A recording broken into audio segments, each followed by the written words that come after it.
Thank you sir, thank you so much. ഇവർക്ക് മാത്രമല്ല ഇവിടെ കൂടിയിരിക്കുന്ന ഒരുവിധം എല്ലാവർക്കും ഇത് ഭയങ്കര ഹാപ്പിയസ്റ്റ് മൊമെന്റ് ആണ്. ഈ ഫിലിമിന്റെ കാസ്റ്റ് ആൻഡ് ക്രൂ ഒക്കെ എത്തിയിട്ടുണ്ട്. അവരോടൊക്കെ സംസാരിക്കുന്നതിന് മുന്നേ I would like to request you people to come to the center of the stage. നമ്മൾ ഇതുവരെ ഡയറക്ടറോടും റൈറ്ററോടും ഒന്നും സംസാരിച്ചില്ല. കാരണം അവരുടെ ലൈഫിലെ വൺ ഓഫ് എന്താ പറയുക ഭയങ്കര മെമ്മറബിൾ മൊമെന്റിൽ അവർ നിൽക്കുന്നത്. സോ നമുക്ക് ആദ്യം നമ്മൾ ഡയറക്ടറിന്റെ അടുത്ത് ചോദിച്ചു നോക്കാം. ചോദിക്കണോ? ഒരു ഉഷാറില്ല, ചോദിക്കണോ? കയ്യടിക്ക്. ഓക്കെ, അപ്പൊ നമുക്ക് വിവേകേട്ടൻ്റെ അടുത്ത് ചോദിച്ചു നോക്കാം. വിവേകേട്ടൻ ഈ പടത്തിനെ കുറിച്ചുള്ള വലിയ പ്രതീക്ഷയുണ്ട്. അപ്പൊ നമുക്ക് ചോദിക്കാം എന്താണെന്ന്. പെട്ടെന്ന് ഇപ്പൊ എന്താ പറഞ്ഞിട്ടെന്ന് അറിയാമല്ലോ. അസല് പറഞ്ഞിട്ട് ഫസലിനോടുള്ള ഞാൻ പറഞ്ഞിട്ടുണ്ട്. അപ്പൊ അതുകൊണ്ട് ഈ 4 കൊല്ലത്തിന് മുകളിലായി, ഒരു 4 അല്ല അതിന് മുകളിലായി ഒരു സിനിമ സ്വപ്നവുമായിട്ട് ഇങ്ങനെ നടക്കാൻ തുടങ്ങിയിട്ട്. അപ്പം അതിനുശേഷമാണ് ഇങ്ങനൊരു ചാൻസ് ലൈക്ക് ഇതിലേക്ക് വന്നതും നമുക്കൊരു പടം ചെയ്യാൻ അഭിജിത്തൊക്കെ പറഞ്ഞതും അതൊരു ഭയങ്കര ഒരു കോയിൻസിഡൻസ് ആയിട്ടാണ് ഇപ്പം ഫീൽ ചെയ്തുകൊണ്ടിരിക്കുന്നത്. അപ്പം ഇതിനു വേണ്ടി എനിക്ക് എന്നെ ഏറ്റവും കൂടുതൽ സപ്പോർട്ട് ചെയ്ത എൻ്റെ ഫാമിലിയാണ്. അവരാണ് ഞാൻ ജോലി എന്ന് പറഞ്ഞ ആളുകൾ.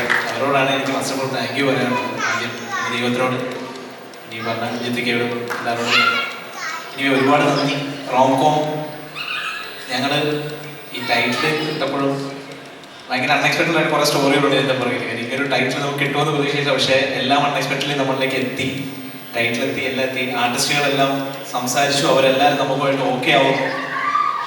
ഇതൊരു നല്ലൊരു എൻ്റർടൈനറായി മാറും. നിങ്ങളെല്ലാം പ്രതീക്ഷിക്കുന്നതിന് മുകളിൽ ഒരു എൻ്റർടൈനറാണ് നമ്മൾ തരാൻ ആഗ്രഹിക്കുന്നതാവുമെന്ന് ഞങ്ങൾക്കൊരു പ്രതീക്ഷയുണ്ട്. ഇനി ഒരുപാട് നന്ദി നിങ്ങളെല്ലാം എത്തിച്ചേർന്നതിനും ഈ ഫംഗ്ഷന് പങ്കെടുത്തതിനും. Thank you so much. So ഫസൽക്ക പ്രത്യേകം പറഞ്ഞിരുന്നു ഒരു കാരണവശാലും ഫസൽക്കയുടെ മൈക്ക് കൊടുക്കരുതെന്ന്. പക്ഷെ ഫസൽക്ക റൈറ്ററാണ്. നിങ്ങൾക്കൊക്കെ കേൾക്കണ്ട ഫസൽക്കയ്ക്ക് എന്താ പറയാനുള്ളതെന്ന്. കൊടുക്കണോ? ഫസൽക്ക സംസാരിച്ചേ പറ്റുള്ളൂ.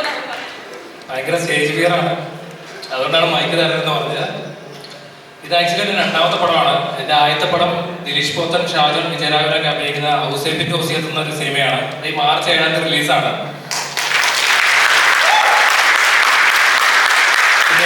റോംകോം എന്ന പേര് പോലെ തന്നെ റൊമാൻസ് കോമഡി പരിപാടിയാണ്.